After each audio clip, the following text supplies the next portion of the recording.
बात बेबात पे अपनी ही बात कहता है। मेरे अंदर मेरा छोटा सा शहर रहता है। दोस्तों, मेरा नाम है नीलेश मिश्रा। कहानियां सुनाता हूं।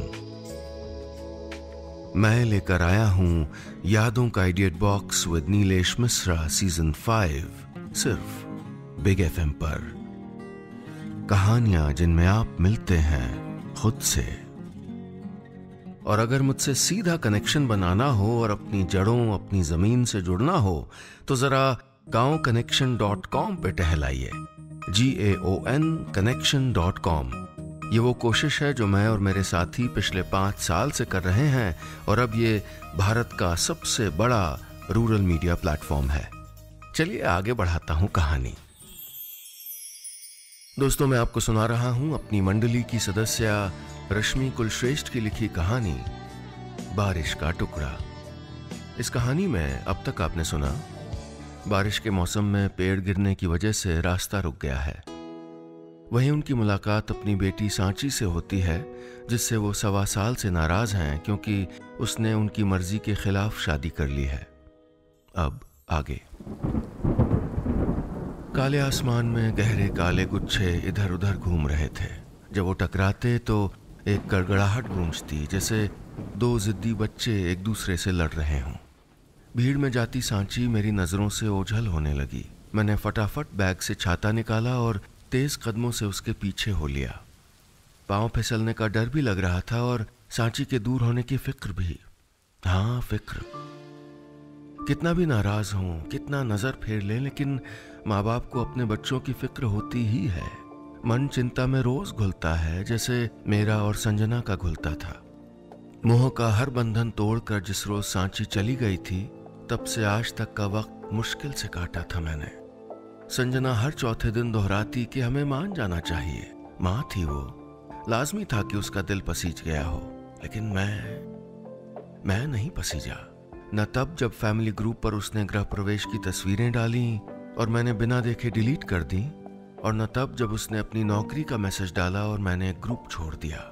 उसने भी पढ़ा होगा मैसेज, पापा लेफ्ट। मेरे कदमों की आहट उस तक पहुंचने लगी। उसने पलट कर देखा और मोबाइल की टॉर्च हवा में घुमा दी। मैं थोड़ी दूर पर ठहर गया। ठहरना कभी रुकना नहीं होता, इसमें वापस चलने की गुंजाइश होती है। मैं जाने कितनी दफा ऐसे ही ठहरा था। उस यूनिवर्सिटी के गेट पर जहां अरविंद पढ़ाता था, उस कॉलोनी के मुहाने पर जहां सांची की गृहस्थी थी, लेकिन कभी कदम नहीं बढ़ाए। मन कड़ा करके लौट आया हर दफा। गांव की कुछ झोपड़ी नुमा दुकानों पर भीड़ बढ़ गई। मैं और सांची एक चाय की टपरी पर थे। 2 चाय, एक हल्की मीठी, उसने चाय वाले से कहा। हल्की मीठी चाय उसने मेरे लिए बोली होगी। बारिश और हवाओं से हल्की ठंड होने लगी थी। सांची ने पर्स पर लटका स्टोल खोल कर ओढ़ लिया। ये स्टोल हाल में ही कहीं देखा था मैंने, लेकिन कहाँ? मैं दिमाग पर जोर डालता रहा कि मोबाइल बज उठा। स्क्रीन पर चमकते संजना के नाम को सांची की नजरें बड़े चाव से देख रही थी। मैंने एक उखड़ी सी नजर उस पर डाली। कहाँ पहुंचे जी? संजना ने पूछा। अभी वहीं हैं, फोन कर दिया बड़े भैया को, संस्कार सुबह होगा, कहते हुए मन फिर भीग आया। पिताजी की कमी खलने लगी थी। दूर जरूर थे, लेकिन उनका होना काफी था। पापा, आपकी चाय। मेरे पीछे से आती सांची की आवाज जितनी मैंने सुनी, उतनी ही फोन के उस पार संजना ने। सांची की आवाज थी ना? बात हो गई क्या आप दोनों में? पूछते हुए उसकी आवाज हल्के से कपकपाई, जैसे कोई खुशी आवाज में रेंग गई हो। ये क्या था? क्या वो चाहती थी कि मैं सांची से बात करूं, उसे माफ कर दूं? और क्या संजना खुद माफ कर चुकी थी उसको? तारीफ करें, शिकायत करें, लेकिन अधिकार से बताइएगा कि हमारी कहानियां आपको कैसी लग रही हैं।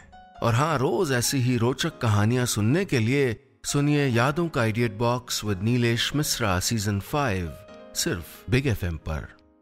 हमारे चैनल पर हर रोज खूब सारी कहानियां उपलब्ध होती हैं, कभी कविताएं, कभी और कोई गपशप। अगर आप चाहते हैं कि कुछ भी ना मिस करें, तो 2 चीजें तुरंत करिए। ये ऊपर जो घंटी का निशान देख रहे हैं ना, इस बेल आइकॉन को दबाइए, इसे क्लिक करिए, सब्सक्राइब जहां लिखा है उसको भी क्लिक करिए। चलिए मिलते हैं बहुत जल्दी नई कहानी के साथ। सुनते रहिएगा यादों का idiot box with Nilesh Mishra season 5 सिर्फ बिग FM पर।